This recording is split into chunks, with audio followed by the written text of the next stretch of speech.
crois on nous attend. On est venu ici pour gagner des matchs. On a un profond respect pour la compétition et pour le jeu. Parce que souvent, toutefois, on s'est aperçu que quand on ne respectait pas le jeu ne nous respectait pas après. Donc on crée une équipe pour gagner le match. Je ne vois pas comment on pourrait faire autrement. Et alors on n'est pas un entraîneur ou on n'est pas un éducateur. Il y a peut-être 300 personnes qui sont, ou 400 personnes qui sont venues de France, ils ont le droit au respect aussi. Quand tu dois attendre le dernier jour pour être qualifié, tu es obligé de faire X scénarios possibles. Là, depuis 3 jours, il n'y a qu'un scénario. On fera le quart de finale ici. Et on reste au camp de base. Donc après, que ce soit sur le travail de récupération, sur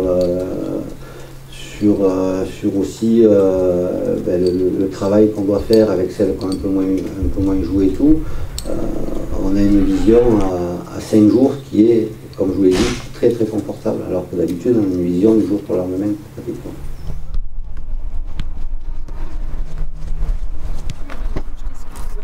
Moi je suis surpris de rien.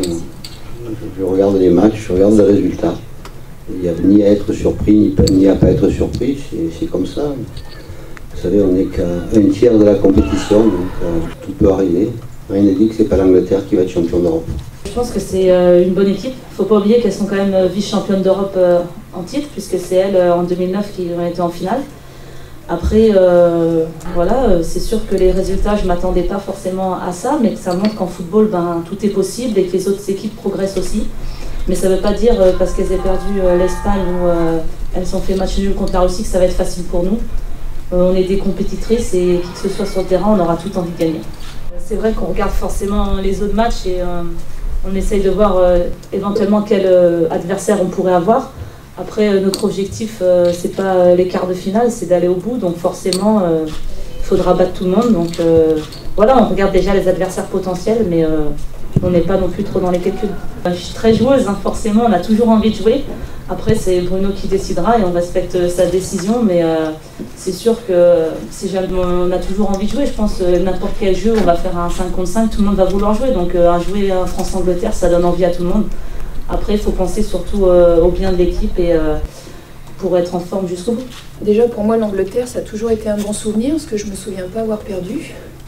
Puisque déjà sur le match aller en 2002 de qualification pour la Coupe du Monde, on les avait déjà battus chez elle 1-0, but de Marion Pichon.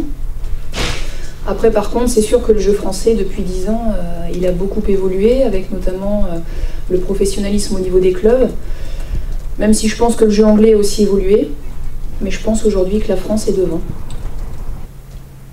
En tout cas, en termes de résultats. Ouais, putain, j'ai la pression.